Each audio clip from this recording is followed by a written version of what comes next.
প্রিয় শিক্ষার্থীরা, আসসালামু আলাইকুম। শর্টকাট লার্নিং ইউটিউব চ্যানেলে সকলকে স্বাগতম।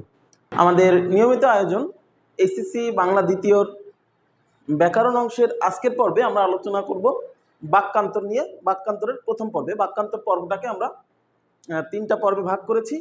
আজকে আমরা আলোচনা করব প্রথম পর্ব নিয়ে। প্রথম পর্বে আমাদের আলোচনার বিষয় হচ্ছে অস্তিবাচক বাক্য এবং নেতিবাচক বাক্য। অস্তিবাচক বাক্য এক কথা বলতে গেলে এটা হ্যাঁবোধক বাক্য, আর নেতিবাচক বাক্য এটা হচ্ছে নাবোধক বাক্য। এর পরবর্তীতে আমরা বাক্যান্তরের অন্যান্য বিষয় নিয়ে আলোচনা করব। আমাদের নিয়মিত আয়োজনের নিয়মিত আপডেট পেতে চ্যানেলটাকে সাবস্ক্রাইব করে রাখুন। আমাদের ভিডিওগুলো ভালো লাগলে লাইক দিয়ে পাশে থাকুন, আর আপনাদের সুন্দর সুন্দর মতামতগুলো কমেন্ট বক্সে অবশ্যই জানাতে ভুল করবেন না। আমাদের আজকের আলোচনার বিষয় অস্তিবাচক বাক্য এবং নেতিবাচক বাক্য। অস্তিবাচক মানে হচ্ছে হ্যাঁবোধক বাক্য, আর নেতিবাচক হচ্ছে নাবোধক বাক্য। অর্থাৎ কোনো বাক্য যদি হ্যাঁবোধকে থাকে তাকে নাবোধকে রূপান্তর করতে হবে, আবার অনেক বাক্য নাবোধকে থাকলে তাকে হ্যাঁবোধকে রূপান্তর করতে হবে। যদিও প্রশ্নে আমাদের উল্লেখ করে দেবে অস্তিবাচক করতে হবে নাকি নেতিবাচক করতে হবে। তবে হ্যাঁ, অস্তিবাচকের মূল কথা হচ্ছে যখন আমরা অস্তিবাচক করব তখন ওই বাক্যে কোনো নাবোধক শব্দ থাকা চলবে না। যেমন না, নেই, করে না, নয়, এ ধরনের শব্দ, কেউ না, এ ধরনের শব্দ রাখা যাবে না। আবার নেতিবাচক শব্দ যখন করব তখন এ ধরনের শব্দ অবশ্যই আনতে হবে, অর্থাৎ না, নয়, নেই, এ ধরনের শব্দ অবশ্যই আনতে হবে। এখন কথা হচ্ছে আমরা যখন অস্তিবাচক থেকে নেতিবাচক করব বা নেতিবাচক থেকে অস্তিবাচক করব তখন কিন্তু কারো অর্থ পরিবর্তন করা যাবে না। অর্থাৎ যদি অস্তিবাচক থাকে তখন ওই বাক্যটা দ্বারা যে অর্থ প্রকাশ করবে, নেতিবাচক করার সময় ওই বাক্যটা ঠিক একই অর্থ প্রকাশ করবে, আলাদা অর্থ প্রকাশ করবে না। অর্থাৎ অর্থের দিক দিয়ে ভিন্ন অর্থ প্রকাশ করবে না, সম্পূর্ণ একই অর্থ প্রকাশ করবে। এই জন্য শিক্ষার্থীদের মনে রাখার জন্য আমরা কতগুলো শব্দ আমাদের স্ক্রিনে তুলে দিলাম। এই শব্দগুলো দিয়ে আমরা কিছু উদাহরণ বলবো। এই শব্দগুলো প্রয়োজনে আমরা ব্যবহার করতে পারবো, তবে হ্যাঁ, আমাদের মনে রাখতে হবে এর বাইরেও অনেকভাবে অস্তিবাচক নেতিবাচক করা যায়। তবে মূল কথা হচ্ছে যে অস্তিবাচকে কোনো অবস্থাতেই নাবোধক কোনো শব্দ আনা যাবে না, আর নেতিবাচকে কোনো অবস্থাতেই নাবোধক শব্দকে বাদ দেওয়া যাবে না। এটা যেমন ঠিক একইভাবে প্রশ্নে উল্লেখিত বাক্যটা যে অর্থ প্রকাশ করে ওই অর্থেরও পরিবর্তন করা যাবে না। আমরা স্ক্রিনে দেখতে পাই অস্তিবাচকে আছে কেবল। যদি কোনো অস্তিবাচক বাক্যে কেবল থাকে তাহলে নেতিবাচকে ছাড়া কেউ করে না বা ছাড়া কিছু পারে না, এই ধরনের বাক্য আনতে পারি।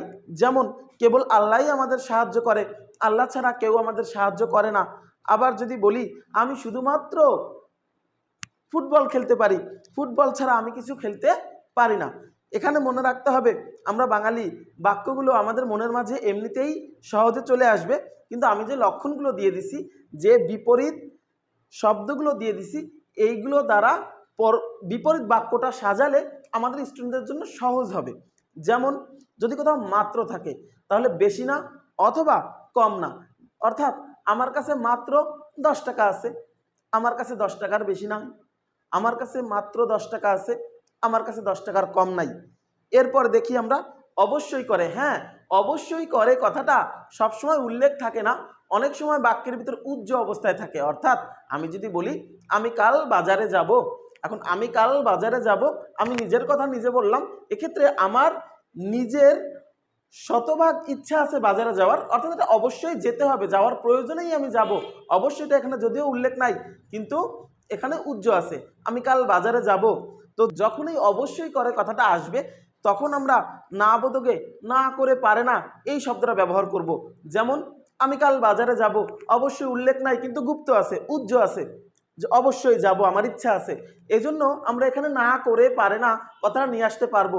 আমি কাল বাজারে যাব, আমি কাল বাজারে না যেয়ে পারবো না, অথবা আমাকে কাল বাজারে যেতে হবে, আমি কাল বাজারে না গিয়ে পারবো না, অথবা আমাকে কাল বাজারে না গেলে হবে না, এভাবেও বলতে পারি। আমরা তো বাঙালি, আমাদের সহজেই এগুলো চলে আসবে।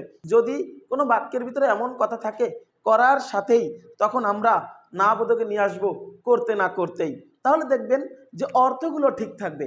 যেমন তাকে দেখার সাথেই আমি দৌড়ে ছুটে গেলাম, তাকে দেখতে না দেখতেই আমি দৌড়ে ছুটে গেলাম। শিক্ষক আসার সাথেই শিক্ষার্থীরা উঠে দাঁড়ালো, শিক্ষক আসতে না আসতেই শিক্ষার্থীরা উঠে দাঁড়ালো।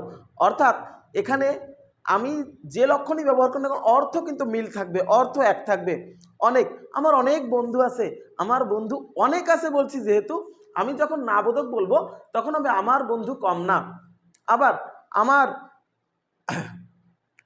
খুব কম শত্রু আছে, আমার খুব কম শত্রু আছে, এভাবে যদি বলি তাহলে আমার শত্রু বেশি না, খুব কম বললে বেশি না, আবার অনেক বললে কম না। আচ্ছা, প্রত্যেকে বা প্রত্যেক, যদি কোথাও প্রত্যেকে শব্দটা থাকে তাহলে আমরা বলবো এমন কেউ নেই যে, অর্থাৎ প্রত্যেকে আমাকে পছন্দ করে, এমন কেউ নেই যে আমাকে পছন্দ করে না। যদি বলি প্রত্যেক শিক্ষার্থী আমাকে পছন্দ করে তাহলে বলবো এমন কোনো শিক্ষার্থী নেই যে আমাকে পছন্দ করে না। কোথাও যদি সব সময় থাকে আমরা কখনো না নিয়ে আসব, কিন্তু কখনো না আনলে অর্থ মিল থাকে না। আমি যদি বলি সব সময় সত্য কথা বলবা, উত্তরে আমি যদি বলি কখনো সত্য কথা বলবা না, তাহলে অর্থ কিন্তু ঘুরে যায়। এজন্য এখানে কখনো নার পাশে একটা নোট লেখা আছে, আমরা একটু নোটের দিকে খেয়াল করি। নোটে লেখা আছে অর্থ ঠিক রাখার জন্য প্রয়োজনে কোনো শব্দের বিপরীত শব্দ আনতে হবে। অর্থাৎ সব সময় সত্য কথা বলবে, কখনো সত্য কথা বলবে না, এটাতে অর্থ ঠিক থাকে না। এই অর্থ ঠিক রাখার জন্য প্রয়োজনে আমাদের কোনো শব্দের বিপরীত শব্দ আনতে হবে।